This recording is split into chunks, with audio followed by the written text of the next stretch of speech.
answer the question, why does influencing matter in leadership? I think we first need to understand what leadership is and what it isn't. Rear Admiral Grace Murray Hopper, who was the first female to achieve flag status in the US Navy, said it well. She said, "We manage things and we lead people." So if leadership implicates people, the question is, what is the work that we're doing with people? By definition, and you can look into more than 300 peer-reviewed academic studies to understand how leadership is defined, leadership is by definition the art or the act of influencing others towards an outcome.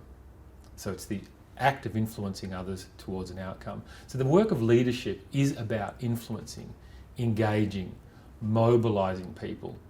And when that work that we're asking them to do, or we need them to do, is easy, the work of influencing is easier. When it's the kind of work that they want to do, when the task is relatively easy, when it's something they're motivated to do, the work of leadership and influencing is easy.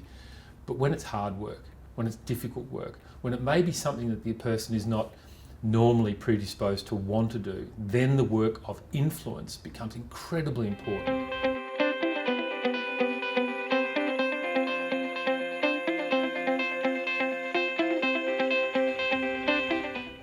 I think we find it hard to influence some people because, in essence, they're not just like us.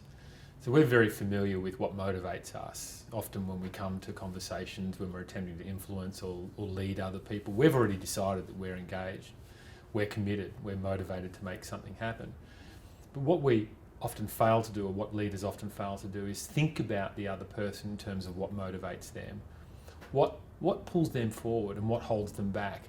Now, I have a very simple view of leadership, that you can't lead unless you're able to connect to people where they're at, and then lead or mobilise them to move towards where we and they need to be.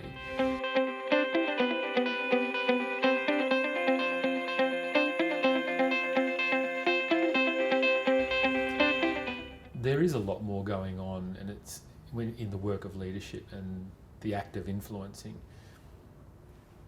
The words that we use are important.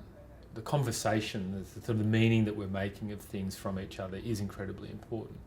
But a lot of that meaning, a lot of the meaning we make of other people, and particularly our judgment of their intentions towards us, are influenced by not the conversation, but the way in which they're showing up.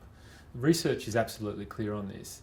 Non-verbal behaviour, that is, facial expressions, tone that we're using, our body language, it all has an enormous impact upon the other person's willingness to trust and engage with us. In fact, our brains are wired in such a way that in meeting someone for the first time, in less than 1/10 of a second, so that's less time than it takes to blink, their brain has already made an assessment of whether it can trust our intentions.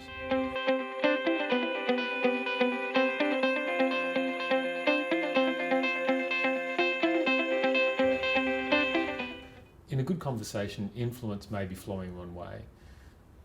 It's just as likely, though, that in a good conversation, influence needs to flow in multiple directions. The classic leadership scenario that most of us are familiar with is where the leader has the answer. The leader has the expertise, the experience, the knowledge, the insight to identify a problem or to come up with a solution or build a plan or an agenda or a way forward. And their job may be in that moment to influence other people to engage with that solution, that plan, that agenda or that strategy. And there are many situations in which that may be appropriate.